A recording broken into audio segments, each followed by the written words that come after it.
The 2010s are over, and it's time for me to share my favorite films of this past decade. I'm Jonathan Hetterly, and this is a special episode of Psych Cinema.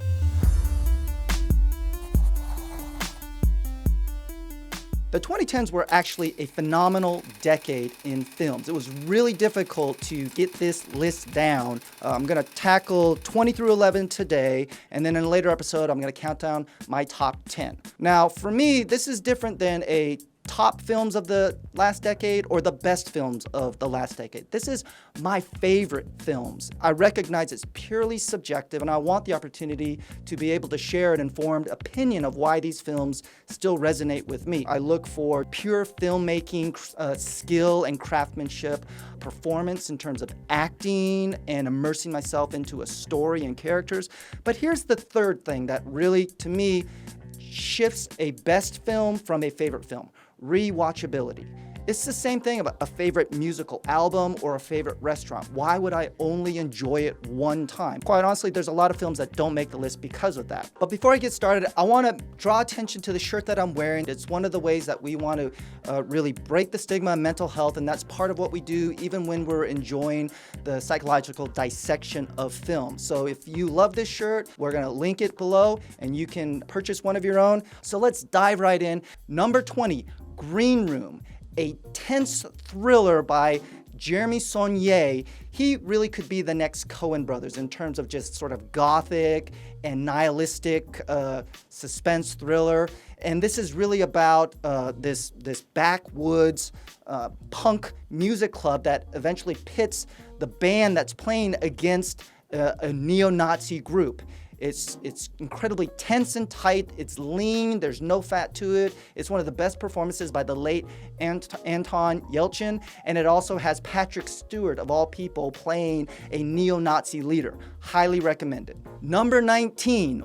One of the most interesting selections on my list. It's Popstar, Never Stop, Never Stopping. I have a soft spot for mockumentaries. I have a soft spot for musicals. I have a soft spot for Andy Samberg. And when you have songs like I'm So Humble, Finest Girl, the Bin Laden song, and Equal Rights, I am just laughing my ass off. I love comedic films. I think they're underrated when it comes to these types of critics lists. So I needed to make sure that there was a spot where I showcased what I think is probably the funniest comedy of the decade. Number 18, Warrior. Warrior is this manly, masculine film. It's gritty. It's got Tom Hardy, Joel Edgerton, Nick Nolte. It's about this dysfunctional and broken family that, of all places, reconnect through the Sparta, this massive mixed martial arts tournament. And this film I came across by clips on YouTube. And when you see Tom Hardy playing a mixed martial artist, it is not hard to believe that this could have been what he did with his life if he hadn't found acting. This movie is one of those weird things where it's all sweat and testosterone. It's not necessarily my type of movie, but I was completely engrossed in the themes of like family trauma, dysfunction, and reconciliation and forgiveness. Really resonated with me. I love Warrior. It had to make my list. Number 17, Inception. Listen, I get it. I recognize that this is a completely flawed film. I am not somebody that's gonna push back on its detractors. There's too much exposition. It doesn't necessarily make complete sense, the world that Christopher Nolan makes here. But you know what? I don't care. When I saw this film in the theater, I was completely engrossed. The spectacle of the effects and the time changes completely captivated me. I loved watching this film. I've watched it over and over again, and it's really funny because I think at the time, like, my 8 or 9-year-old daughter found herself explaining the logic to this film to her mother, and to me that just said, now this is a kick-ass movie when it's so engrossing that even an elementary age kid wants to understand the logic and dynamics of the world that it created. And any movie, again, with Tom Hardy and Leonardo DiCaprio and Joseph Gordon-Levitt looking his most millennial in it, like, that is a great film. Inception, love Christopher Nolan. Maybe he's gonna show up again on this list somewhere. Number 16, 8th Grade. I love this film. I've actually done some videos on it. You can check out other videos on 8th Grade here. Who would have thought comedian Bo Burnham, of all people, would be able to create one of the most tender and sincere films about the awkwardness of modern teenage life? And Elsie Fisher just completely knocks it out of the park. This movie was cringy, it was funny, it was honest. I really loved this film, and I think it spoke to not only teenagers but their parents and helping us understand some of the things that makes modern teenage life so different than when we were teenagers. Number 15, Dogtooth. Now, this movie has a little bit of a caveat because it came out in Europe in 2009, but it really didn't come to the States until 2010. And this is a film I cannot get anybody to watch with me. When I describe it and they recognize how discomforting it is of a film to me, and they're like, if Hetterly finds that movie unsettling, do I really want to expose myself to it? The answer is yes. I don't think Yorgos Lanthimos has ever made a greater film than Dogtooth, even though he's tried with Lobster or The Favorites or The Killing of Sacred Deer. Like, he is a weird dude. And this film is his weirdest, and it's his most disturbing and unsettling when you look at this family and these 3 teenage children that are basically confined on a compound. And the parents, through lies and brainwashing, it just sort of shows how we can be conditioned to believe anything when we don't have a larger society or culture to help give us perspective of what our parents are inundating us with in terms of information and facts. Number 14, La La Land. Damien Chazelle, love this film. Like I said, I'm big into musicals, and this is such a unique musical. And in a lot of ways, if the opening freeway scene dance number and the closing musical montage was the only thing in this film, it probably still would have made my list.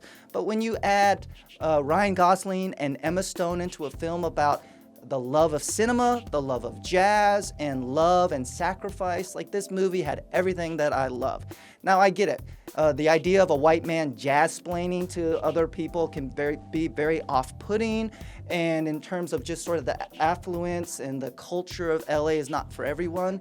But this movie really spoke to me. I really love it. The interesting thing is, when I plug my phone into my wife's car, it automatically plays music based on alphabetical order. And so a lovely place or a lovely night from this movie is the first song I hear every time I drive my wife's car. It's like an earworm I can't get out of my head.